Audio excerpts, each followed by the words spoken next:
Today's episode of the Bill Simmons podcast is brought to you by Squarespace. Did you know Squarespace is the easiest way to create a beautiful website, blog, or online store? Do you like elegant interfaces, gorgeous templates, and quality 24/7 customer support? Look no further than Squarespace. Try it at squarespace.com. Enter offer code BS at checkout to get 10% off. Squarespace, build it beautiful. The third episode of the Bill Simmons podcast is also brought to you by a new home security system called SimpliSafe. Did you know you could go online, find the right security system for your home, and within a few days have your new home security up and running? It's true. And with no long-term contract, you can leave anytime. With SimpliSafe, your home is safe and secure 24/7 for just $15 a month. My listeners get an exclusive 10% off. Go to simplisafebill.com. And we do not have entrance music yet. I don't call it podcast theme music. I call it entrance music like I'm a wrestler. I had a song I was trying to clear, and I'm still trying to clear. And I've been dealing with an estate and lawyers, and it's very exciting. And I think I'm going to be able to clear it at some point. But right now I have no song. But I do have a guest. My old Grantland. Oh, you already look emotional. Are you already emotional? Don't cry. We haven't even started the podcast yet. It's my old Grantland colleague, Wesley Morris, who now works for the New York Times starting today. You no longer work for Grantland. I do not. Don't cry. I won't cry. If you cry, I'm going to get... Oh my God, I can't handle when people cry. You saying that I'm going to cry is actually starting to put me in a place where at some point I could start crying. I don't know what to do when people... Like, I did a podcast with Doug Collins, my friend, last year, and he started to get really emotional. Oh my And God. I didn't know what to do, and I got scared. Stop. This is not cool. I don't want to. I don't want to. Look, I'm going to be. I'm assuming we're going to have other conversations. I'm not going to have the first one be me in tears. Alex Papadimos and I did our last podcast yesterday. Yes, and it's on iTunes. I did not cry, and I was surprised by that. But it's, you know, I'm not. As I was explaining to you, I've told you this before. I'm going to be seeing these people, our friends, forever. Yes, because they're our friends. So and I'm I think trying we all felt sad May, June, July. I think now it's kind of, it is what it is. Yeah. I think we've people all are gonna do different things. Come to a place of acceptance. And I think the thing good. people didn't understand about Grantland was it was about the relationships, and people saw the outside. People saw the writing. Yeah, and just the output that people are doing every day. They didn't see how hard people worked. But and I the fact think that we were understaffed the whole time, and people just really gave a shit, and they really worked as hard as possible to get that site up and to make it good, and everybody cared. But I think a lot of what made the site so good and it's so appealing to other people, though, was this camaraderie that we all had. Yeah. You know, I don't know who I said this to, but it really was like we all had an oar in the boat, you know, and we were all, you know, we were a really good crew team.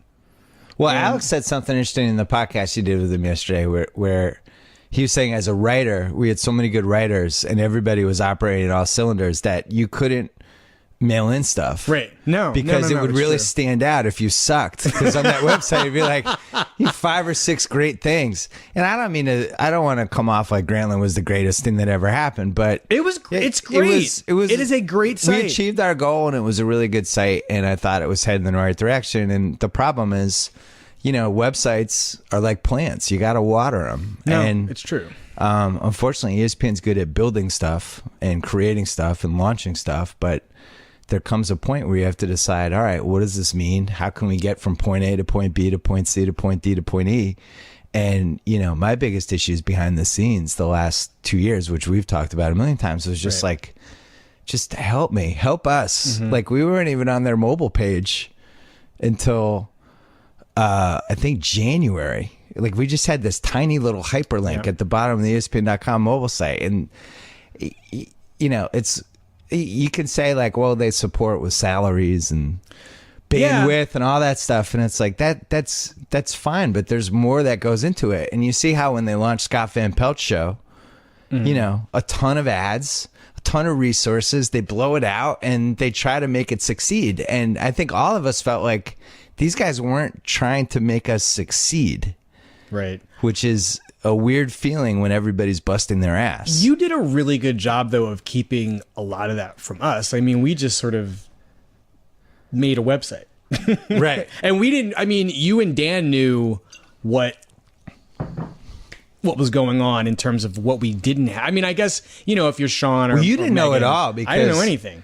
I remember we went to lunch with William Goldman in what was it, like the third weekend of April? That was a nice lunch. That was awesome. That was great. And then you and I just walked the streets of New York. And I laid out everything. That was a long walk. Remember that? We literally walked from one end of New York to the other. We ended up at Pink's. It was a beautiful walk. It was a great day. You helped me buy clothes, yes, including a sweater that my wife was like, "That sweater's great." Was that one of the things you bought when you were with Wesley? Like, I wasn't capable of buying a good piece of clothing. I figured she'd like that. Yeah. So anyway, I laid out everything that was going on, and you were like dumbfounded. I don't think people knew. People had no idea how bad it was. I didn't know until you told me. I didn't know the extent of it until you told me that. I told you who the next editor-in-chief was going to be. Yeah, you knew everything. I did. Knew everything. I knew everything. They were so transparent about it. But you knew it in this way that you kind of had a look. You looked crazy when you were telling me this. So I was like, well, I'm going to listen to this, but I'm also going to just factor in the fact that there's a lot of, you haven't fully recovered from the suspension. Yeah. I don't know. It just was... So I was the like whole Mel thing Gibson. was just really I was like strange. Mel Gibson in Conspiracy Theory. A little bit, and I wasn't really Julia Roberts because I didn't know whether to help you or get you help. Like, it was unclear what to do with that information. So I just went home. I remember I took a nap, and I think I got really drunk that night. Yeah. I went to a party and drank too much. I tried to tell you. And I No, was like, you did. I was like, they did this, they did this. Here's what's happening here. They did this, they did this, they did this, they did this, they did this. And you were just kind of nodding like, wow. Oh my God, I didn't know. But at the same time, You're a good therapist that day. I'm a good listener. And like 2 weeks later, I was out. I'm a good listener. But that was the thing that you all but said. And, I knew. And yet, I mean, you knew. You didn't put your... I mean, I didn't... It's funny because when it happened, I'm a bad mathematician when it comes to stuff like this. Yeah. But I quickly did the math because I didn't, we were all... I mean, everybody... Well, I didn't want anyone to know because I didn't want it to affect what the site was. Right. Obviously people knew how competitive I am, and the suspension, which I really took personally for a variety of reasons. And then the way the ombudsman and all that stuff, and right. I just think it's weird to work for a place that's trying to make you look bad. Usually places try not to make some of their best talent look bad. Mm-hmm. It's usually not something a company does. So there was bad blood, and when they took money from me in December, that was the point of no return. So then it became a way of, all right, how does this not affect the site? And I think they figured out that I wasn't going to come back probably in February, and that's when they started really doing stuff. I mean, when they moved the Kobe show against the Oscars, when I had Kobe on the Grantland basketball hour, when they moved that against the Oscars, I was like, oh my God, okay. You think that was an FU?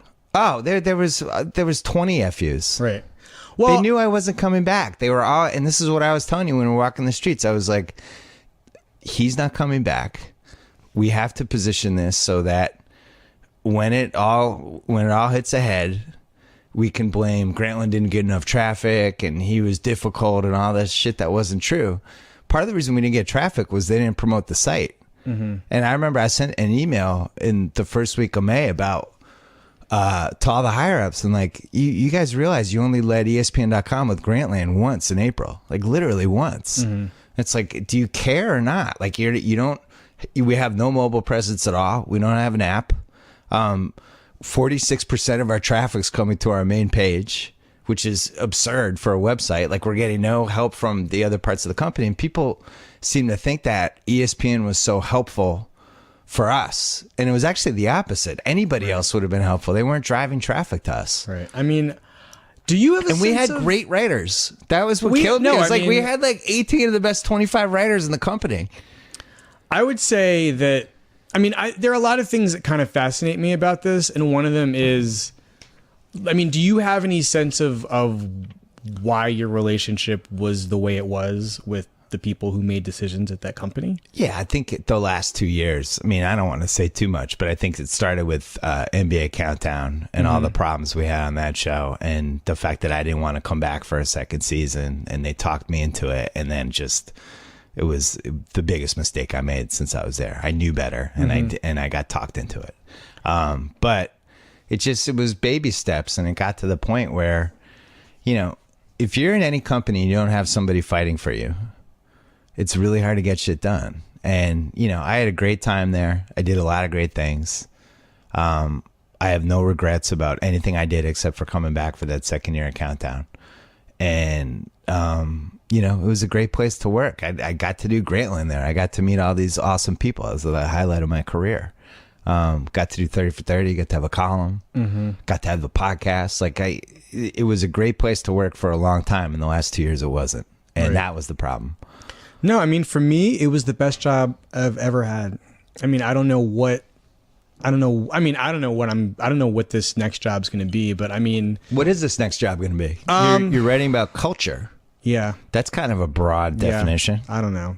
What are you writing about? Air, water, fire, culture, things that are affecting culture. I mean, it's critic at large, which basically means I have a wide berth to write about whatever I want. So like the Key and Peele thing you wrote for Grantland. Yeah. I think that's a good example of a culture piece that you would write for the New York Times. I theoretically would do that for the New York Times. I mean, I'd have to. The tricky thing about this job, I'm imagining, is going to be working out what the people whose beats are figuring out what the TV critic is doing and what the film critics are doing, and you know what the theater critics are doing, and then trying to find something to write. I mean, I think the Key and Peele thing is a good example of that. But it also is the sort of thing where, I imagine, James Ponzowaza could probably have written something like that too. I call him Ponzo. Everybody's got a nickname for him, and yet nobody uses it on. I've heard people call him Pony. Pony, yeah. Is it gonna be weird to have a word count again? I mean, you weren't, out of the writers we had, I think you were always the most conservative with your word count. Like you were one of the tightest writers we had. So I don't know how big of a problem that's going to be, but it'd still be weird to be like, hey, 1,200 words. That's it. Can't go 13.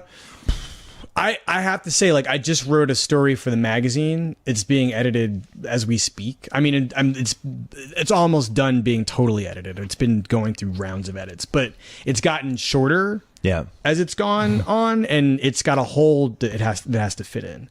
And it was much bigger than the allotted hole. So I think I turned in 5,000 words and the hole is 3,500. And I know that there are a lot of writers out there who are hearing me say this and being like, what a dick. Man. Yeah, you're lucky to write. But I mean, it is just something that I'm going to have to adjust to. And everything I write is not going to be that long. But the kind of writer I am, I like to make sure that I got everything out. And that's sort of the opposite of how newspapers, like for efficiency's sake, that's the opposite of how newspapers should work. Right. I mean, you should be trying to just hit your mark so that you don't have to go back and shave things off. But I can't help it. Like I really, if I'm working on something that's like a pretty generic or broad subject, like this story is about identity and like, what is that? And so if I can find an argument in all these examples and then string the examples together with the help of the editor that I'm working with on this story, then it's much easier for me to feel like I've done everything I wanted to do. But now, at 3,400 words, there's like 4 things that I wish were in this story that I think would help make its case. But so the flip side of that with Grantland is we let everybody keep those 4 things. Maybe there's some sort of middle ground between those 2 worlds.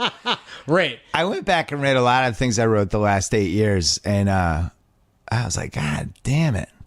It's like 7,600 word column, and there were 3 columns within the column. I should just cut out the 3 columns. No, that is... But it's like when you're overworked, you end up just kind of getting stuff up. There's also a really interesting thing when you like that happens, at least to me, when I like reading somebody. Yeah. And, I'm a sort of mental subscriber to whatever it is they do. I don't care how I'm the same way. I don't care about the length either. I never think about it. I'm reading the person, not the writing. Grantland is full, like Alex, I sometimes when I'm reading Alex Papademos will get to the middle of a story and just peek and see how much is left because I want to savor the whatever, remaining 4 paragraphs. I got with you. I never had to do that because I knew that I was never going to get to the bottom. And when I find myself at the bottom, here we are. We're at the bottom, right? Yeah. I never cheated with you. Yeah. I could see how little. How the other cool thing about the way the internet works is you can see how little the cursor is, or the little scroll bar on the side of the screen. With you, the scroll bar tended to be microscopic. Well, now they have all this technology where there's a piece waiting after the piece. Yeah. And all of a sudden the piece is over. You're like, whoa. Yeah. Or it'll wasn't come up. expecting that. Yeah, it'll come up a little earlier. But that was never really an issue for me. I could see how long it was going to be, but that didn't bother me because in a lot of ways, a good writer in general will take you on a ride, and it doesn't really matter. I mean, it's funny with a book, how much left you have to go and you're disappointed or relieved that you're almost there. But if you're reading something on the web, there is a degree of suspense in terms of like, based on how quickly you can read something and what it is you're reading, like how fast you're going to finish it. Well, here's what America's losing with this new New York Times gig, which I'm happy that you took. I don't get to read you on like No Good Deeds. Or No Good Deed. That's not necessarily true. Okay, good. Just make sure you what was The Perfect Man? Did you write about that one? So here's the thing. I need you on my bad movie corner every once in a while. What the paper doesn't yet know. I mean, because we haven't really discussed exactly what it is I'm going to do, but those are things that Tony Scott, A.O. Scott, and Manohla Dargis, those are movies they probably would review, but in a given week, if you've got like The Walk and The Martian and Freeheld, and if you've got a movie with Julianne Moore and Ellen Page plus Matt Damon plus that Robert Zemeckis movie, are you really gonna break your neck to write about some trashy You in Danger Girl kind of thriller? So you're saying you're gonna get this bad movie scraps? I think I want, but those are scraps I would love to have. I want you to have them too. Those are like I built my not built my career on those scraps, but I enjoy Fast 7. movies. You should ask for Fast 8 right now. There'll be things. Tell A.O. Scott to hand over Fast 8. He kind of loves those movies. I'll let him have it. Yeah. Did you read some of the Vin Diesel stuff, by the way? No. Hollywood Reporter had a whole thing about they're not sure if Fast 8's going to happen because Vin Diesel was so difficult on the set of Fast 7. He's demanding still like last-minute rewrites and stuff. Well, I mean, if they provided that scene where they go to Saudi Arabia or Dubai or wherever it is, I'm all for it. I don't know what the rewrites got him. So I got it on iTunes when it came on. It comes like 2 weeks early before pay-per-view. Right. So I got it. My kids were all fired up because their favorite song is that Wiz Khalifa song. Oh, jeez. And that was the song. Kids are suckers. People love that song. So all summer they would sing the Wiz Khalifa song. I actually put it on Facebook for friends, family only, but like my kids singing that song because they just loved it, the whole thing. So they watched that whole movie waiting for the song. And I was like, it's coming at the end, but we got to watch the whole movie. I'm not fast forwarding to the song. So they just sat there and they watched it. And when Vin Diesel drove the car through the 2 glass buildings in Dubai, both of them were like, wait, that can't happen, right? I was like, no, this is, you got to suspend some belief. And the car's dropping out of the planes and then landing and driving. And they actually really liked it. You're not going to see very much that's as enjoyably ridiculous as that. I mean, I just haven't, I've seen very little that makes me as happy as that sequence made me. I miss Paul Walker, and I even watched Into the Blue last week. Oh, out of really? respect for him. Yeah. That's a pretty good movie. Move your mic toward me this way? Yeah, move it. Like that? Yeah. Okay. Yeah. Yeah, I watched Paul Walker's one of those. I wish I could have told Paul Walker I appreciated him in the moment. He really was this generation's Keanu Reeves. He had something else that was, I mean, he had that. What was that mobster movie he had where it was like in the 2006-07 range? He had to save his son or something. It'll come. Whatever that movie was. I don't know what that is. I'll find it. Keep talking and I'll find it. It's not the thing that I. It's not it's not called No Way Out. It's the hockey movie. It's the one where the money shot is him on ice with a hockey puck flying toward his face. that now I'm not going to remember the name of. That was the money shot of that movie? That's the money shot of that movie. I thought he was good in The Skulls. He was not good in The Skulls. With all due respect, it was terrible. We love you, but Paul Walker. Into the Blue. I think he's Running Scared. That's the hot. Running Scared's a solid movie. That's a solid movie. Yeah. Vera Farmiga is the star of that movie, though. Vera Farmiga had a nice run. So I've been watching. The Departed's been on a lot. Has it?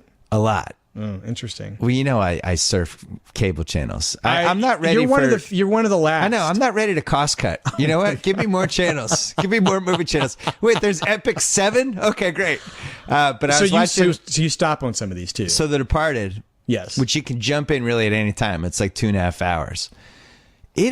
That movie is loaded with people. Yes. That's got to be way up there on the loaded with talent scale for a thing. And he gives just about everybody a moment. Yeah, everybody gets run. Like Martin Sheen is like the 11th most famous actor in that movie. Yes. But I'm just not good with Nicholson's performance. It's aged terribly. He's terrible in it, and he really hurts the movie.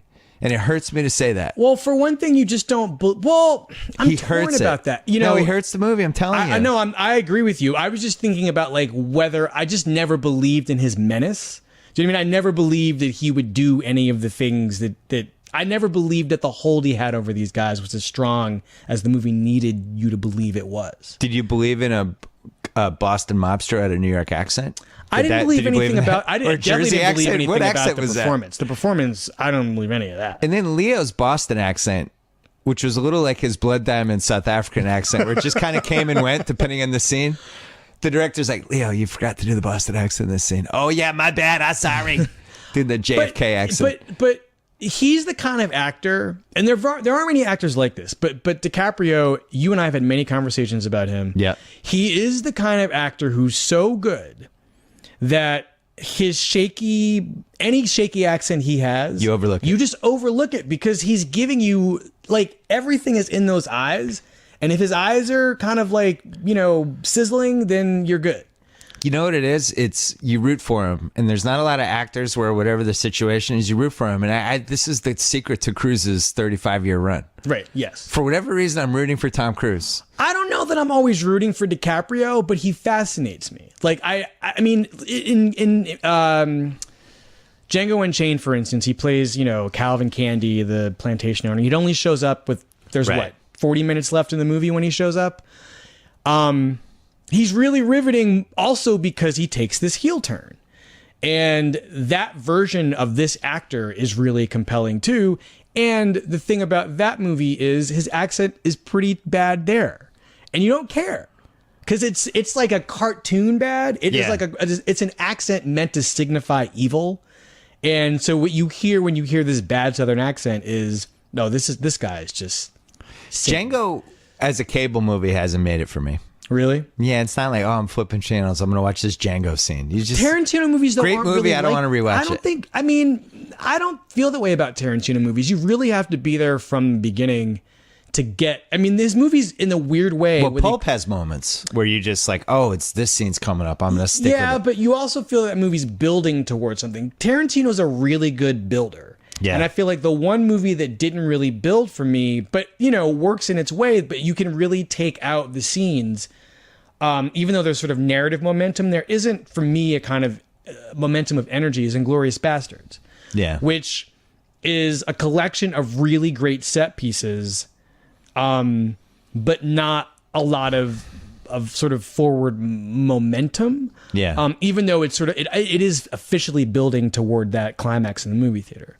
I don't know. His movies, if I encounter them on TV, Jackie Brown is the only one that I'll stick with. Interesting. Because I feel like there's a lot going on in that movie. I don't remember if we've talked about that movie, but that was one of my 3 most exciting movie going to the theater experiences that I've had. Jackie Brown? I was dating a girl in New York, and the weekend it came out, she got tickets at whatever the coolest theater in New York City is to see a movie, to an actual movie, or one of them, whatever the one in the neighborhood. It was just like, it was an old school awesome theater. The Ziegfeld? I don't remember. Okay. I mean, that seems a little not. Okay, go on. I don't really. I'm trying to think like what that. She might theater have would sold be. me a false bill of goods. No, And by I the way, mean, I'm not dating were her you anymore. impressed? So I'm fine. Were you impressed by the theater? It felt like a cool theater. It felt like a theater to see a big movie in, and there was a real energy before the movie. It could have been a Ziegfeld. You could actually feel it in the theater. It was all like real movie people. It wasn't like just jackasses on a date. It was like people like Tarantino is now presenting us his next masterpiece. Because remember how hot he was before Was it Jackie enormous? Was the theater enormous? Brown. It wasn't enormous, but it was big. Probably not the Ziegfeld. I don't know. So I had that, and then I saw one of maybe Kings of New York, 2002, 2003. Oh, Man Theater. Chinese Man Theater in LA. Okay. It was right after I moved here. It was like the first night it came out. I was like going to the Man. I was seeing Kings of New York. Kings of New York. It was Leo, and it was Scorsese, and it was Gangs of New York. Gangs of New York. Oh, Kings of New York. Yeah, I got it wrong. Okay, I'm old. Gangs of New York is okay. Yeah, that was like a Daniel Day-Lewis, Leo. Yeah, no, that's and there was also a real energy for that one too. And then the third one for me was 48 Hours in Stamford, Connecticut. What happened then? Were you just like I was raring to go for that? I was a minority in the movie, which made me in the movie theater, which made me so happy. And there was an energy in that movie too. And you were in on Eddie at that point. I was all the way in to he was like my hero. Him and Larry Bird. So yeah, that movie. Those are my three best. What were your three best movie theater experiences? Pulp Fiction. Pulp I feel Fiction. like Where? everybody's Have to remember where you saw it. I saw it at the Milford 10 or Milford something in New Haven, Connecticut, or Milford, Connecticut. But energy in the theater. I was in college. We had all piled into my friend Jonathan Klein's VW bus. Yeah. There were like 15 of us. We got and there were 2 carloads. We all went. We sat. I think we all sat together. And the moment when Tim Roth and Amanda Plummer jump up on the table and hold the robbery, but it wasn't that. It was when she says, "Get down, you motherfuckers," and he freezes the screen. Yeah. The theater erupted. Whoa. I mean, we just cheered. And then Travolta dies. Everybody's shocked. Yeah. I'm sorry if you haven't seen Pulp Fiction. Spoiler alert. It's been 25 years, 21 There's some years. 19-year-old who's pissed off right now. Sorry, it's been 21 years. Yeah, there's no spoiler alerts with Pulp Fiction. So Travolta dies halfway through, and then because at some point you're just completely disoriented time-wise. You don't exactly know what's going on. And he doesn't get credit for that. Right. With that No, movie. I mean, nobody had messed with a movie like that. It was disorienting. You to watch. also, I mean, I'm sure someone has sort of unpacked and sort of reoriented the chronology of that movie. But I've seen that movie about 20 times.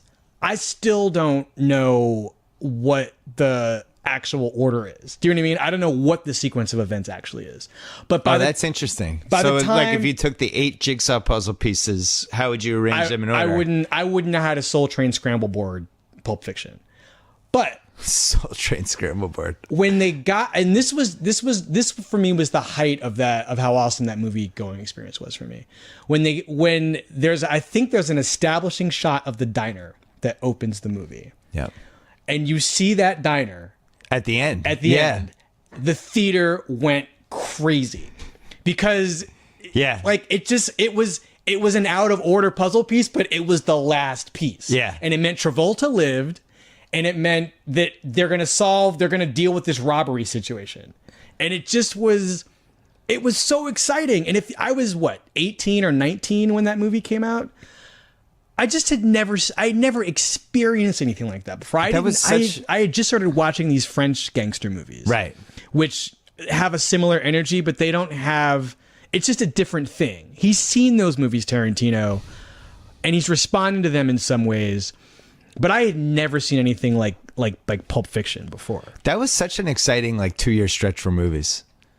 Yeah. It really was a nice run of just, because I remember the next year Heat came out, which I saw in Somerville at the Lowe's Theater at whenever that first afternoon matinee was, and it was that one I don't remember where I saw it. Oh, it was. I'm sure I saw it. But it was DeNiro versus Pacino when that still really mattered, which is one of the things I want to talk to you about. But it was like, oh my God, they're in the same movie, and they ran the ads perfectly, and they made it seem like they were in every scene together, and they weren't. They were only in the one scene. That was a real rip. But when they sat down in the diner, it was like you could have heard a pin drop. because first of all, it was a sold out like 3:00 matinee on a Friday, but they sit down, they're staring at each other, and everybody was like, "Oh my God, it's on, it's happening!" It was freaking exciting. I know I saw that in Connecticut. I probably saw it at the exact same movie theater, and I saw it at night.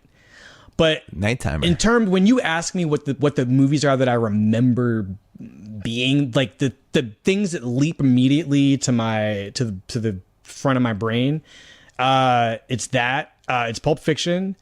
It's the other Tarantino movie. Tarantino is really good for this. It's Death Proof. I mean, I watched all of Grindhouse. I like the Rodriguez half fine. I think that's the best thing he's ever done. The trailers in the middle, I mean, the theater was maybe like a quarter full, but I went with about 6 friends, and I just laughed the whole time during Death Proof, because you didn't know where it was going. But when those women high five each other at the end of that movie, and he freezes that too. There's just the image of them in the air high fiving. It was amazing. I leapt out of the chair and said yes. And I rarely have that. I had a couple of random ones. I used to, I went to Holy Cross in Worcester, so I'd drive up to go see the Celtics because my dad had tickets. So it was a 45-minute drive. And to beat the traffic, I would go early and I would go see a movie. And they had that movie in the movie theater in the BU campus that would have some of the artsy-fartsy movies. And I saw Henry, Portrait of a Serial Killer there, with Michael Rooker at like 4:00. And it was me and like 7 other guys by themselves, just spread around the theater. And that was scarier than the movie. I'm like the whole time I'm glancing left and right, like, is this the part where I get stabbed with a Twizzler? I didn't know. That is interesting. That was a good one. Michael Rooker. Blair Witch. People forget this, and it's the last time it'll ever happen because the internet will ruin anything like this ever again. Yeah.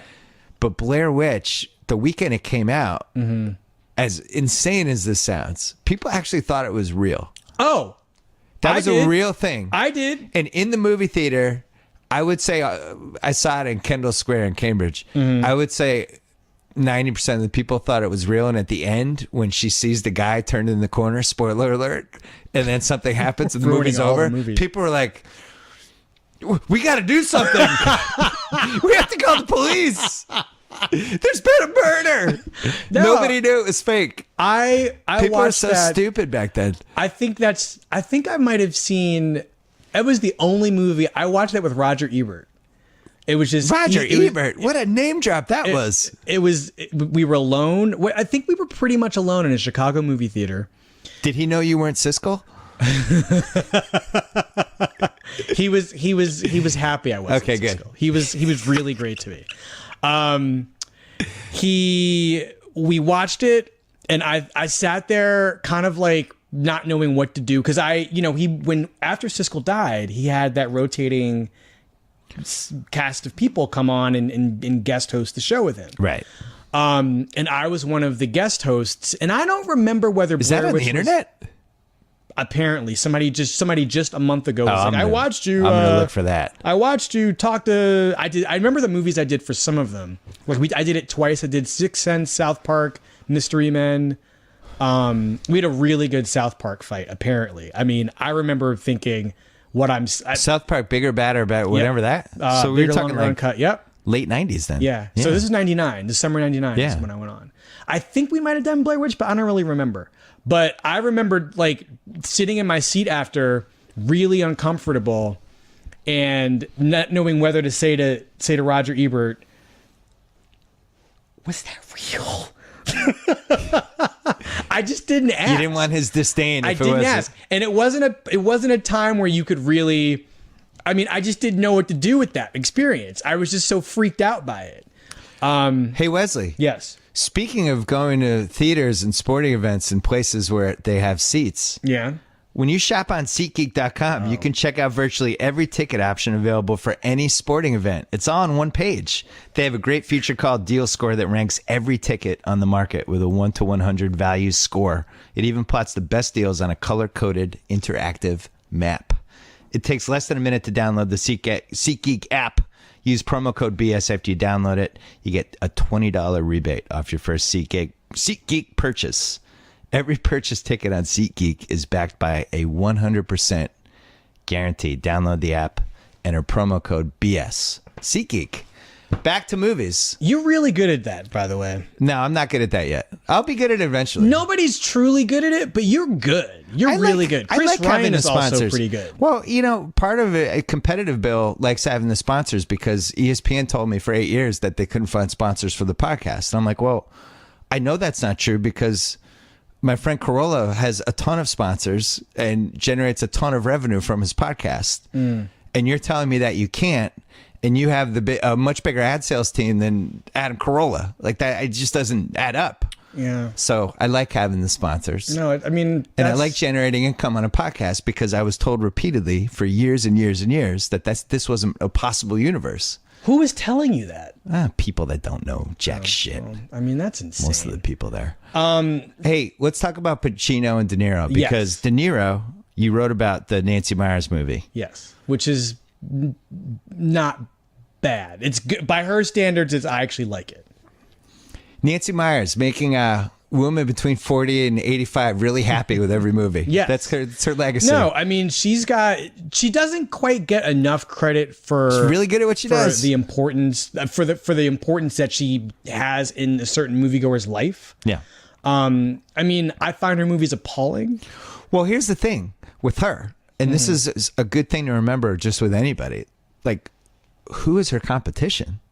Now nobody. Like she owns whatever corner that is that I know you don't like, but obviously people do. I like the corner. You respect the corner, you don't respect the movies on the corner. I think she is so I don't think she's in touch with women of a certain age who have certain interests. But this is a woman who in 2015 sets a movie in Brooklyn featuring no people of color. There's one receptionist and the back of some heads at a desk. They don't have people with color in Brooklyn. Yeah, no. I mean, I don't know what I am. I just thought it was just white hipsters. There's minorities in Brooklyn. What? It's funny. There aren't even any hipsters in her movie. It's just like it's Gabe Kaplan. It's like a bunch of. It's just like she runs a fashion company or internet shopping company basically. And the thing sounds good. That didn't bug me so much. That didn't bother me because at some point, you throw a rock, you're going to hit a movie that has something that is just kind of consciously out to remove the people who live. I mean, there's so much whitewashing that goes on in movies anyway. So I just didn't really feel like that was something to attack her for. I did find there's some things that are interesting in this movie. One of them is De Niro. The only thing really is De Niro. But the other thing is that how on earth does this work? She's got a movie full of women, but the only competent person in the film who can tell everybody what to do is 70-year-old Robert De Niro. All the other women in the movie are nincompoops. I want to talk about De Niro, but can we quit? I'm officially worried about Anne Hathaway's career. Really? Yeah. Why? I'm worried about it. She's fine. But go on. I don't think she's fine. I don't think she's fine. What do you need her to be doing? All right, Devil Wears Prada, which is an amazingly rewatchable cable movie that you can watch it anytime. Has great looking women. My wife will watch it anytime it's on. Meryl Streep. Peak Meryl Streep. I would a top 4 second wave Meryl Streep. A top 4 or 5 performance from her. Yes. Ever. Yes. It's somewhere in the Mount Rushmore for her. You love this movie so much that we've discussed it in the past. Yes. She's great in that. All right, here's her next movies. Becoming Jane. Get Smart. Okay. Rachel Getting Married was fantastic. I mean, her performance in it was fantastic. Is really good. Flawed movie, but she's fantastic. Yes. Passengers. Bride Wars. Oh. Valentine's Day. Pause. Bride Wars was reprehensible. You know how in any sporting event when something out of the ordinary happens and it's just so jarring and you're like that play is going to decide this game. Yeah. Or like that point's going to decide this game. Keep talking while I fix your mic. What? Oh, is it fall again? Anyway, Bride Wars. If we're gonna decide that Anne Hathaway is in trouble, I'm gonna say it's because she, despite having won an Oscar for Les Mis, it's gonna be Bride Wars that is responsible for. It's gonna be Bride Wars that is the thing that in my brain I'm gonna have a hard time getting past. All right, I forgot about that one. That is the worst movie. That is the single most atrocious thing that two good women could have done. Yeah. And it is the worst of its kind for that sort of thing. It's a parody of a rom-com that's actually not a parody. They were really trying. Exactly. Valentine's Day, Alice in Wonderland, Love and Other Drugs, One Day. With admirable effort with One Day, but it didn't really work. She's really good in Love and Other Drugs. Yeah. She's really, really good. It's a weird movie, and I don't know why they made it. I don't know why either, but she is really good. And Jake Gyllenhaal never has chemistry with women. These two. No, I mean, in movies, right. He just doesn't, when they put him and a woman together, it just doesn't work. It doesn't work for me. But the two of them are so good together in that movie, and the quote sex they have is hot enough. But then the movie turns cheap, and what's special about it sort of starts to die. Dark Knight Rises, Les Mis, Don John, Song 1, Interstellar, The Intern. Okay, so I would say that's a C- for what her potential is. C-? For what her potential is as an actor. One of those movies I think she's also really good in. Well, Les Mis, Les Mis, she's good. I like listening to people fight about. I have no defense of her in that movie. I think it worked for me. But one of those movies I think is really good. Which one? And she's good at. I don't remember now which one it is. It's the one before or out. She's only in that for like a second. Interstellar? She's good in that movie. She's pretty good in Interstellar. Okay, so I think what I'm hearing you say, because this is also true in The Intern, where really it's De Niro's movie, and she has one good scene on a bed with him that is the best scene in the movie, and you're kind of wondering why is it taking so long for her to get some traction on this part? I think partly it's because Nancy Meyers wasn't interested in that character. She only cared about the De Niro character. Yeah. But I also think that Anne Hathaway, I don't think she's selfish. And you can see that by looking at all those movies. Not one of those movies is she really the star of the film. So you're veering into my Jerry Maguire theory. Which is what?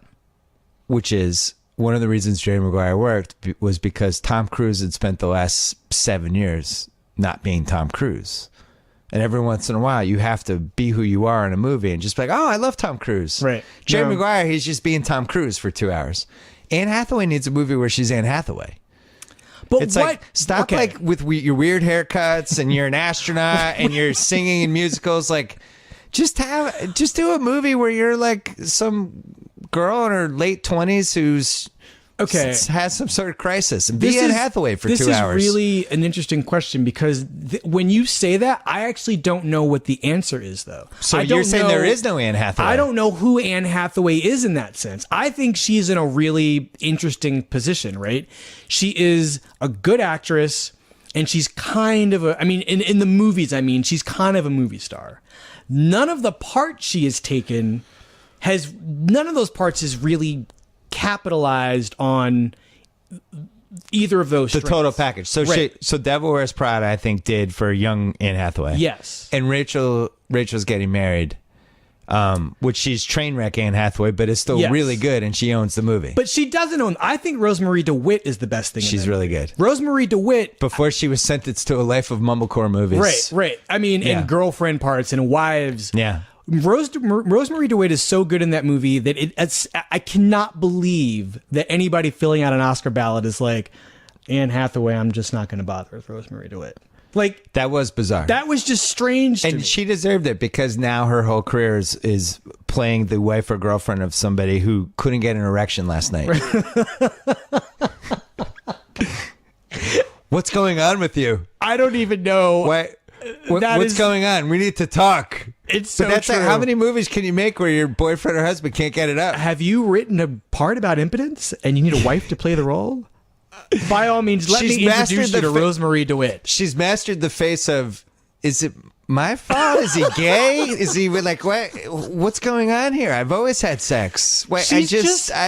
She's one of those actors who is great. Yeah. And you're waiting for the proof of the greatness. Well, it's gonna end up being? It's gonna be on like some CBS medical drama. This is crazy. Speaking of which, another great actress, Marcia dying on a CBS medical Marcia drama. Gay Harden and Luis Guzman. But Marcia Gay Harden is given the single best supporting performance in any movie I've seen this year. In Bad News Bears? In Grandma. Oh. This year in Grandma. Yeah. She has like 3 scenes and she's so good in them, taking a part that another actress would have turned into a Gorgon, and does really interesting, funny. So like heat check theory. Remember we always said the heat check thing? Yes. About like she came in, she played like 15 minutes and scored 20 points and went 10 for 10. Hit some threes, like, or maybe 24 points. She's on fire. 3 steals. Yeah, I mean, that movie's kind of a hit. Did you see it? No, but I got the DVD because I finally joined the Producers Guild in time to get all the DVDs for this year, and it is going to be a smorgasbord. I'm done with movie theaters. You're going to put a movie on each TV in the studio? I'm just going to eat these movies up. I can't wait.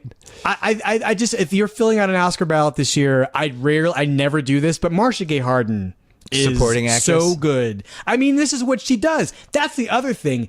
The thing about Marcia Gay Harden that annoys me about this medical drama show that I haven't even really watched very much. What's it called? Like Code Black. Code Black. Also, how are you going to have a show called Code Black and not have any black people on it? What? Wow, that's semantics. Eric LaSalle couldn't do it. They didn't have any other choices. Look, wait, Omar Epps is it? What do we do? When I lived in New York, I mean, I live in New York, but when I live in New York, and when I get on the train, you see ads for things. When the Blacklist started its promotion for its second season, they had James Spader on the cover of all these magazines. Yeah. Not one of them was Jet or Ebony or Essence. I'm like, throw me a bone. It's the Blacklist. Find a black magazine to put them on. The Source. Well, Code Black is like what they ended up with Code Black would have been my 7th choice for that title. Right. Code Black would have he could have been a TNT lawyer. It could have been a Shonda Rhimes show. Code Black. That could have been Morris Chestnut's show, from not creator Rosewood. Yeah, from creator Shonda Rhimes. Code Black. It's like, I don't know what this is, but people are going to watch it. But it could have gone in so many ways. No, Marcia Gay Harden, like, that's the scene she has in Grandma. Let her do what she does so well.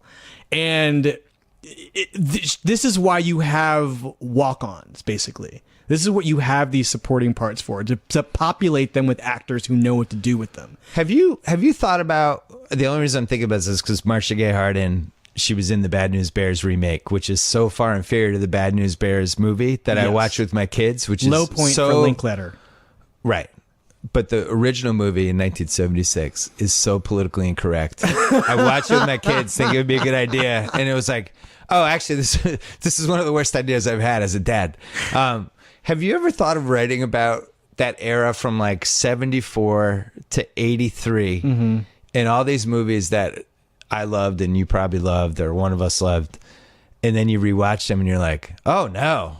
Like Longest Yard starts with Burt Reynolds punching his girlfriend in the face and he goes to jail. Like, he punches her in the face and goes to jail, and it's like, all right, I'm getting behind Burt. It's classic Burt Reynolds, though. 48 Hours, which is my favorite movie of all time, is now officially too racist. Like, I get uncomfortable. Jack Cates is an irredeemable racist. But doesn't he get comeuppance in that movie, though? He does, but as we go through the journey where he's being an a-hole to get to the point where it's going to flip and he's going to accept Reggie Hammond, everything about it is totally racist. And I'm embarrassed that it's my favorite movie. But I stand by it because I love Eddie Murphy and he was a star. I have not seen that movie in 20 years. I'll have to go back and watch it.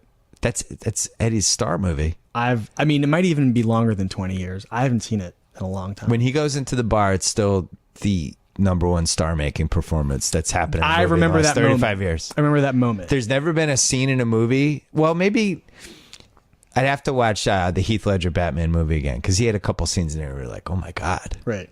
This guy's like, this something's.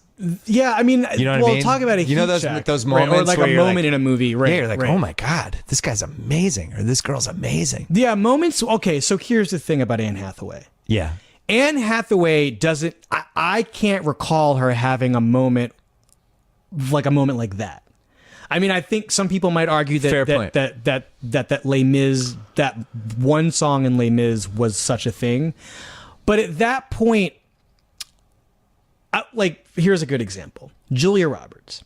Julia Roberts won't take a part, I'm guessing, unless there's some moment where she can do the thing she does better than anybody else, which is throw a tantrum, like dressing down somebody. Oh. Nobody in the history of movies, maybe Shirley MacLaine, but really she only did that like one time, and it was the best dressing down in the history of movies. Yeah. Julia Roberts, every single performance has a moment where she has to assert dominance over whoever's in the scene, whether it's physical or moral or you know, from the standpoint of etiquette.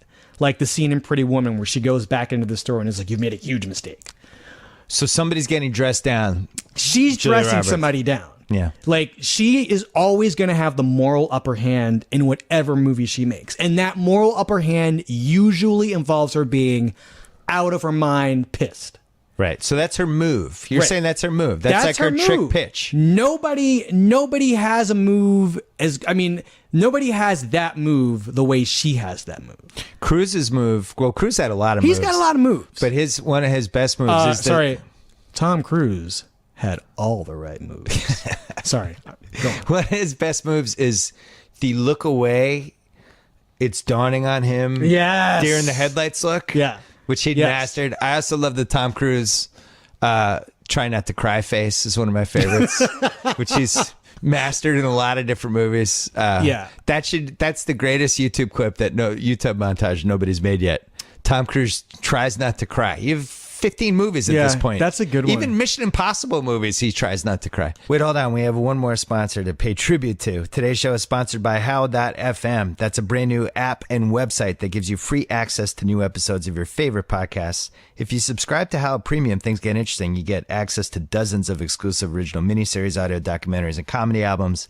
On top of that, you get access to the archives of Mark Maron's show and all the Earwolf shows, including Comedy Bang Bang and How Did This Get Made with Paul Scheer. You also get Howl's original miniseries, like Hardcore Game of Thrones with Alex Berg and Finding the Funny with the Sklar Brothers.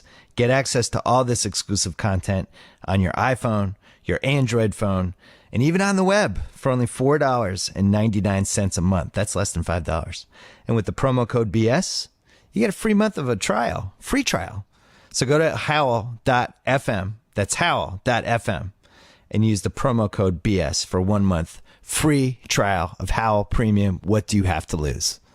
Wait, we got to talk about DeNiro really quickly. Okay, well, I just want to go back to this Hathaway thing. Oh, yeah, really go back. Quickly. Sorry. She doesn't have a thing. Like, and all stars have something that they can rely on. McConaughey now is a star. He can rely on that, like, that oily, swaggery thing that he's got. It's over for him. It might be. It's over for him. It might be, but There's going to be no Sandra Bullock, like, long-time second act with him. Bullock has a thing. Yeah. You know, I mean, You know what Bullock's thing is? Women like her, and men kind of think she's cute. yeah. No, I mean, That goes a long way, but women like her, and that will carry her into her 70s. She's one of the only stars who didn't have to get old for me to appreciate what I wasn't liking about her when she began to become a thing. But when you see young Sandra Bullock in Love Potion #9 and Speed and with the While You Were Sleeping, well, that whole era, really cute. She's cute, Adorable. but I just didn't like it. I thought it was like knockoff Julia Roberts. I felt like every part she took was something Julia Roberts said no to.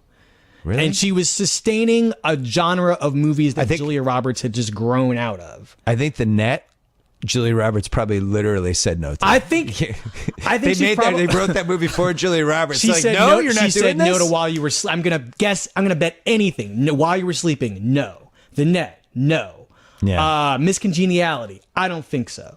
I think there was a whole bunch of movies for a while where she was just not interested in doing. So them. it was a cousin to your market correction thing that you love, where this was almost like she was getting Julia Roberts scraps. Right. No, Scraps is another one. Scraps is another one. And you take enough Scraps and eventually you start to get full and you get a little bit of confidence. Yeah. And then you turn into a star. Like, and I think that Sandra Bullock is somebody who I don't want to discredit Sandra Bullock as a star, but I think that she might owe her career to just there being so much desperation to get Julia Roberts in your movie and just having too much material I mean, that type of movie sustained the careers of at least 3 women during that period. All right, so De Niro. So De Niro. Yes. 2015 for De Niro. So now we're in decade 5. Yeah, he's 74 years old. 72 De Niro, years Pacino. old. I did the breakdown of De Niro versus Pacino on page 2 in like 2001. It was like dead even. And then I think De Niro, I mean, both of them just made terrible movies over the next 10 years. But I think De Niro made less terrible movies. Over the next 10 years? Well, just since 2001. Oh, since 2001, yes. It was a bad decade for both of them. Yes. De Niro feels like he's aged a little bit better, and I don't know how much looks has to do with it, because Pacino looks like... he's got good genes, that De Niro. He really... He's got Italians. great genes. Yeah. And he's had the second life where there's like a little comedy to him now, even though I think we'd all agree he would probably be the least funny person to drive cross country with that you could ever drive cross country with. Ask Charles Grodin. Oh, that's true. Yeah, there you go. He made one joke on the train with Charles Grodin. That was it. But I think he's now winning. I think he's This last act, I think, has pushed it. But, and I will say this, having seen these sort of minor movies that Pacino's made in the last 2 years, Pacino is still really interested in being an actor. And I'm going to tell you, have you seen Danny Collins? No. Danny Collins is my favorite movie that I wouldn't put on a top 10 list. That I've Last seen, year? This year. This year. He plays this old, washed up. No. Oh, I know what movie you're talking about. An insanely still popular rock star who is kind of like a Neil Diamond. I remember, okay, here's how good Pacino is in this movie.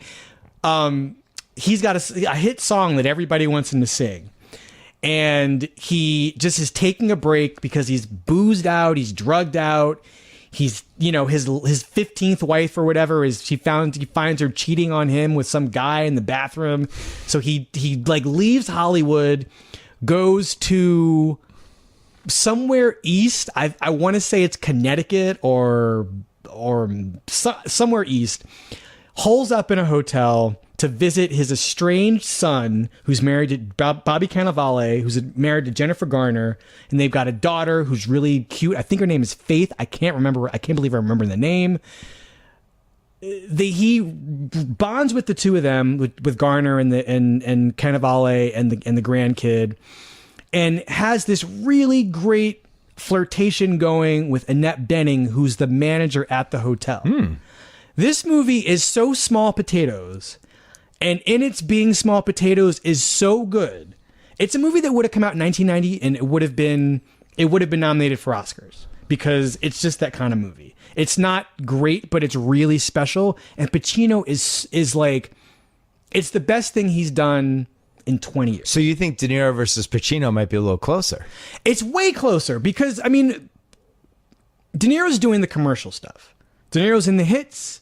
He's making the movies that like have billboards splash all over the place. Stuff. But I'm going to say that Danny Collins is the best thing Pacino's done since Donnie Brasco. So maybe not 20 years. But it's my favorite of this sort of back end of his career. He's also about to do a Mammoth show for I think he's doing 16 weeks or 12 weeks or something in New York. I mean, I think this is a guy who's still really interested in acting. But the great thing about Danny Collins to me is he's a movie star in that movie. I mean, my point about the song is I remember it. His singing of that song, and I think he doesn't even sing it. It's just, "Hey, Danny boy." That's all he says. And he just like throws his arms out. But there's something about his understanding of how to play a very famous person, the charisma, the like easy way with strangers that he has. You just believe this guy in this movie, and he's so much more interesting to me in some ways now than he was in that dead period where he was doing things that like Revolution, right, and Sea of Love, which is a fine movie, but he's not the reason that movie works. It's her and the suspense. I don't know. I mean, if you Wait. haven't seen Danny Collins, you should see it. It's All great. right, quickly, because we got to go. Okay. Favorite movies of the year so far? Ooh, Results. Results? Did you see that? No. Results is really good. Magic Mike XXL is love that one. We talked about the that. best time I've had at a movie this year. There's a movie coming out early next year called Krisha, which might come out at the end of the year. It's unclear. I think that's fantastic. Tangerine, this movie about these two transsexual prostitutes in Los Angeles, like chasing down one of the women's boyfriends. I'm trying to think. It's been a really good. I like Woman in Gold, that Helen Mirren Ryan Reynolds movie. I think that's really good. Mississippi Grind. Have you seen everything? There's still some stuff coming out you haven't seen, right? And Ryan Reynolds is really good. I there's heard still about stuff I heard coming Mississippi out. Grind. Is Mississippi good. Grind is really wonderful. It's And got Creed's going to win all the Oscars. You think? Really? You know what I'm excited I'm to the see? most excited for it. Crimson Peak. Oh. I'm really curious about this movie. I love Del Toro. Yeah. I think this movie looks really weird in a great way, and I think there's something about it that we don't quite know. I like the Mission Impossible movie a lot. I mean, that What's never the gets Oscar old. favorite for best movie right now? Is there one? I don't know what it is. I mean, I honestly don't know. And there isn't a clear thing. I think that Truth movie with the Robert Redford and Kate Blanchett is, people are kind of talking about that. The Martian, The Walk. I mean, none of these things is really, I don't know. This might be another interesting year where because there isn't something that seems engineered for Oscars, like Bridge of Spies, I guess that could be that sort of movie. But I was getting my end of the podcast. I was listening to you the whole time. I was sure, just it's getting my fine. end of the podcast thing ready. Bring it. So, you know how much I love talented Mr. Ripley. Oh yeah, it's great. Tommy. How's the peeping? That's the peeping. How's the peeping, Tommy? So that was on last night. I think Damon's a really interesting actor. He's great. That Mr. Ripley part and how he played it and all the weird mannerisms he had and how creepy and just everything he was in that movie has nothing in common with any other performance he's done. And I don't think you can say that about a lot of A-list actors. I mean, Brad Pitt's had a couple of those where just like, even like True Romance or Inglourious Bastards. No, there's nobody. You know what I mean? Like Matt Damon, as it turns out. But that's like the most. It's just when the whole Damon legacy, because he can be the Martian Matt Damon, right? He's just a hero. He's trying to save stuff. He's trying to do whatever. But he's actually acting and creating this character. He's a star. And creating all these really mannerisms. I think that's the most interesting performance he's done. I think he's the most underrated movie star who is a really good actor in the movies. Like, I agree. We all agree he's That's a movie why I brought star. it up. Right. But I gotta say, now you got me watching. You have me watching Project Greenlight, and It was a rough first episode. I don't know. I don't think the editing helped him. I'm a little bit in crisis because here's a person who I really think is probably the best at what he does. Yeah. For a certain kind of thing. I mean, The Informant. Yeah. I mean, The Informant is. So you were troubled by his comments.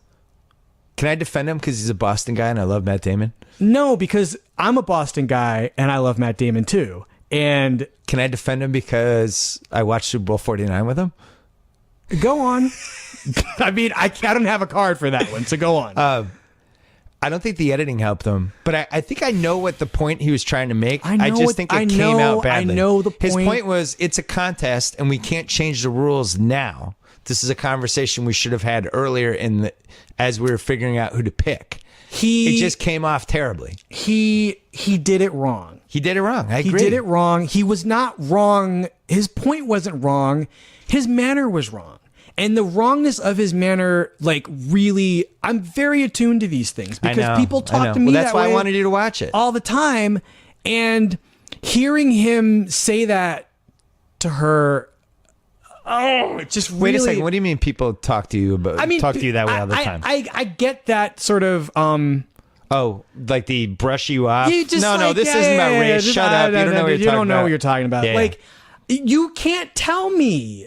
Right. You can't tell me what that is. So basically, don't tell a black person that they're perceiving a situation involving a black issue, that they're wrong about that. Right, I get it. And I know what he's thinking too. Like I know where his brain probably is in that moment, but he needs to just let it go and accept the fact that he did something that upset somebody in a very specific way, and it's not up to you to tell the person that you didn't mean it that way. That's how it is. That's what I'm hearing. Right. And that's the dog whistle that gets triggered. I don't know. That moment was really amazing to me. The show's not that great, but it is totally fascinating. I think it's been really three. Fascinating. I'm not saying this just because... and I'm watching it only because of you. Well, and I would have liked the show anyway. I mean, obviously I'm going to do a show for HBO next spring, and right. That's kind of my team now. But I've always liked the Project Greenlight franchise. The last season wasn't that good, but this season... they picked a guy. I don't know if they picked him intentionally, but he's the most entitled disaster. Yes. I mean, he's a disaster. He's great. Effie's a good reality character. Mark Jobert, my old friend from way back when, he's a good reality character. Damon and Affleck come in and out. Like, it's a good show. It's a good show. And if you're interested in how your mediocre to bad movies get made, this is because making a movie is a miracle. I am very interested in how mediocre to bad movies get made. Right. Effie's like, I've done 17 low budget movies. It's like, yeah, I've heard of 2 of them. Congratulations, Effie. I love Effie. I love Effie. I love her on this show. I've never met her. I told you I have a non-sexual crush on her. Really? Yeah, like I just want to have coffee with her. No, she seems like a wonderful person. You know who my all-time non-sexual crush was? And she's really beloved among the people in that world. Who's your all-time non-sexual crush? All-time non-sexual. Someone you just want to hang out with. Wasn't romantic at all. There's a lot. I mean, this is going to put you in an awkward position. Yeah. You have that. I feel. Does the awkward person have to be famous? Let's just stick with famous people. Yeah. It's Joe Fuentes, isn't it? Oh my God, Joe Fuentes is a person I could hang out with all the time. No, I know. So pick a famous person. Can I be honest with you? Yeah. It used to be Matt Damon. Oh no, we have a lot of healing. But I'll pick someone else. A lot of people I just don't want to meet. And Anne Hathaway is a really good example of somebody who, and this is maybe the reason she doesn't work in movies that well. I would love to hang out with Anne Hathaway. I would love to just sort of spend like an evening at a dinner party with Anne Hathaway, not even talking to her, just being in the middle in a conversation with her, because she seems smart. She seems interesting, and she seems to have a personality that exists beyond what goes on in this town. So, this is embarrassing. Okay. My all-time... I've had a million non-sexual crushes. Mm-hmm. All I do is have crushes. You have a lot of crushes. Yeah, I have a lot of crushes. My wife's fine Some of them with it. bring tears to your eyes. Well, Michelle Pfeiffer. Yeah, that was one. Oh. I was just watching her ride on the piano in the Baker Boys. She's so good in that movie. She's great in that movie. God bless Michelle Pfeiffer. Why don't Anne Hathaway is fabulous Baker Oh Boys. my That's God. Right. There you go. That's what she needs to do. That's the part she needs. Anne Hathaway, get a musical going. I was telling somebody younger than me, I can't remember who, to see that movie. They hadn't seen it. It was a female. It was somebody I'm friends with. And I was like, it's Michelle Pfeiffer's best movie, so start there. But I was like... Well, Batman Returns is her best performance. Her highest PER? Yeah, I think so. But I was like, do you like characters, good-looking guys that never really achieved their destiny, and now they're just smoking cigarettes and playing the piano in lounges, and they're tortured by love? Yeah. Well, Jeff Bridges. Yeah, That's yeah. They're both really... I was like, I think that movie's kind of endured. Did you see it? Doesn't matter. Not yet. But okay. 1989 feels dated, but it's not. That movie's not dated. No. Anyway, here's my non-sexual crush. The three of them crush. are really good. What? About 1994 range. Mm-hmm. Janine Garofalo. I was in Boston. I was always like... That's a great one. This is before she went off the triple deep end. Yes. But she's on Sanders. Yes. She's sarcastic. She's in Reality Bites. Her I'm like, stand-up was really her stand-up good was then. great. She did so that chameleon good. routine, and I was just like, this is the female friend I've always wanted. My whole life. I've wanted this friend. I've wanted to like go get coffee and smoke cigarettes and talk about weird shit. With this exact person. Janine Garofalo is, and now I don't, that is perfect. That was her appeal though too, and that's how the movie tried. She to use betrayed her. it. She didn't want to be that person. She I don't know. She got freaked out by that. Colbert is somebody else I'd like to hang out with. Colbert.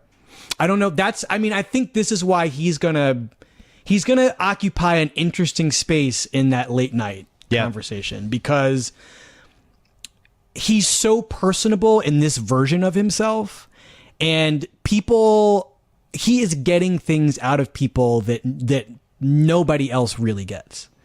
I think David Green on NPR is the best non-camera, like the best radio interviewer.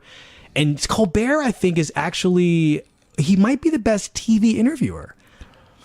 He's really good. I'm excited to challenge the throne in April.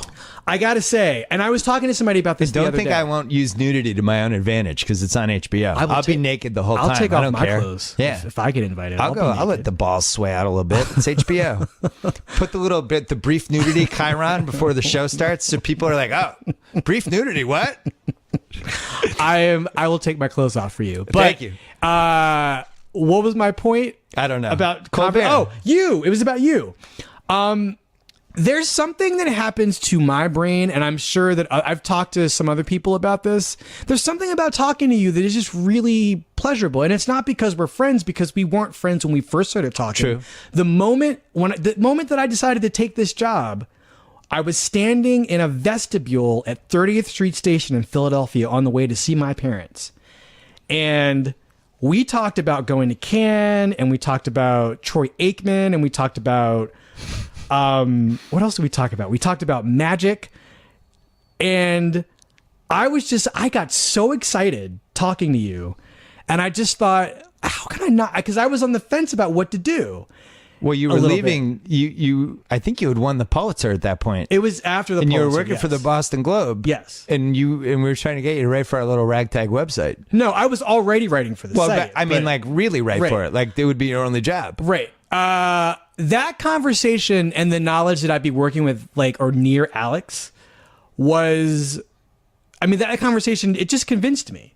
I just had such a good time talking to you, and I just thought, I don't know, there's a chemical thing that I think happens when you talk to some people. When you interview them, yeah. And I love talking to you. Well, thank you. It's great. You are going to be great. Thank you. You already are great, but you're going to be that show is going to be really great if your brain is allowed to work the way it works. Thank you. This way.